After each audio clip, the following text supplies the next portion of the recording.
Hello, ladies and gentlemen. Welcome back to another episode here on European Confessions. The following story that you're going to be listening to, it is a translation of a message that I received. The translation reads like this. Hello, Brother Nashi, how are you? Can you please post my own story as hidden identity? I have come here on your platform, and my story, it goes on like this. First of all, I want to blame God because there were some of the things that were happening in my marriage that I tried to pray for so that God can help me to solve those issues in my marriage. But he just remained quiet. And what was I supposed to do? And I also blame my late wife. She was the one who drove me close to insanity. And when we came here to South Africa, this was not the final destination where I wanted to be. I wanted to be in Canada or in Europe, but she said that she wanted to be close to her mom because she was really sick. When I was still in Zim, me and her, we met when we were at University of Zim, and God had been, and at that time, I thought, I met my wife in university when we were still at the University of Zim. I came from a poor family and she came from a very, very rich family. So the only problem was that her father did not have a son. So when she started dating me, she introduced me to her father, who trusted me, and he got me involved in his businesses. So when we came to South Africa, it is not like we were desperate. We came here as business investors.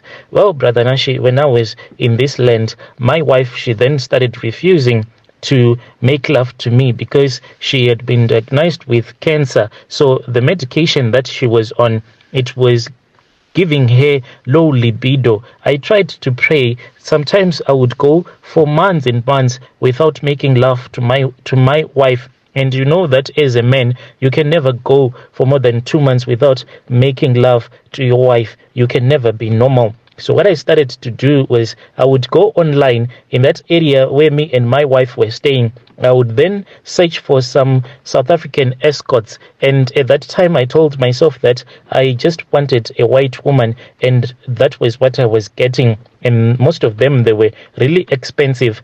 Then there was this other one, and I became like a regular customer. We were no longer doing our booking through the website. We were just doing our private business. She then invited me to this other party. I went with her to that party, and slowly but surely she got me addicted to drugs. Before we would have made love, she would say, let us take some drugs, and she was a heavy cocaine user. And I then got addicted to cocaine. So I started blowing money. I kept on blowing the money. Mind you, at that time, I was still going to church. I even tried to speak with some of the pastors who just took advantage of me. They would pray for me, and then they would ask me to give them money. Since I was married to a rich woman, I had all the money in the world. My wife got so sick, Brother Nashi, at that time when I was heavily addicted to drugs, and I was also addicted to gambling, and I was losing money. I still remember that there was this other day when I went to this other casino.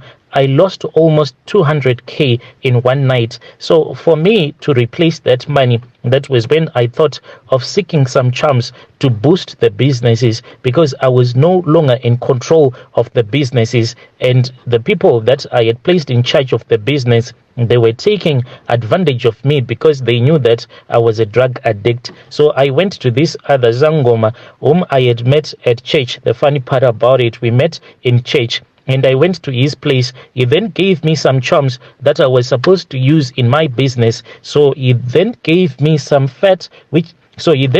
some oil, and he said that this oil, it was the oil of a lion, and this was going to make people to be afraid of me. He then gave me another bottle, which he said that this was a bottle that was full of lucky charms. I was then told that my wife was never supposed to use those oils. So I took the oil and I placed it in the bottle of the body lotion. That time I did not even know that my wife, she was busy using my body lotion. And then there was this other day when I was returning back from work. It was really late at night. I then drove into the yard and I parked in the garage, and I just sat in the car because I was thinking about the way that my wife was so sick and I was unable to make love to her.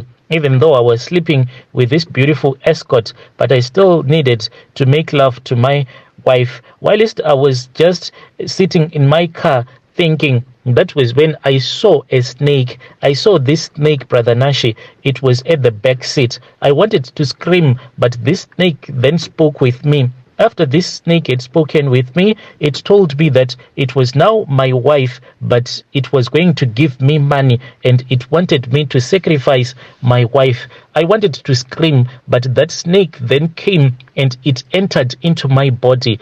It entered into my body, and I felt it connecting with my heart. From that time that it connected itself to my heart, that was when I felt my heart. It became as cold like a stone. And when I went indoors, when I looked at my wife, I then saw her as a ticket to make money that will just appear from nowhere. That was what the snake had told me. It said that I will provide you with an endless supply of money. You do not even need to have any business at all, because I will be your business. Every morning when you wake up, you are going to find that in your house there will be money, so much money that you won't even be able to finish counting that money in a single day. So I looked at her and I said, this one, she is already dead.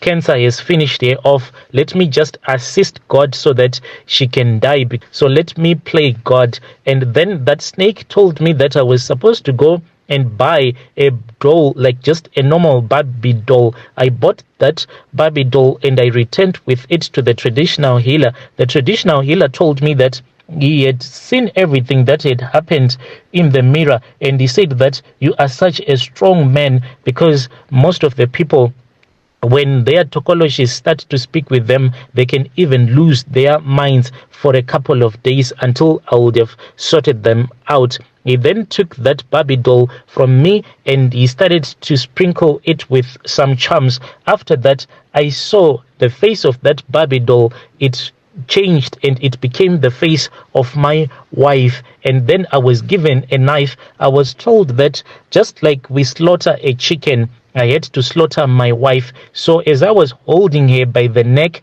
I then took that knife that the traditional healer had given to me, and I started to cut off her head. I completely cut off her head, and there was blood that was everywhere. There was just blood in the consultation room. Then that traditional healer started whistling. As he was whistling, I saw some dogs that entered into the consultation room, including the snake. Then they started licking the blood. They licked the blood until there was nothing left in that consultation room. And the traditional healer told me that at least for about 4 years, the snake and the dogs, they are going to be full. So this is the 4th year, Brother Nashi.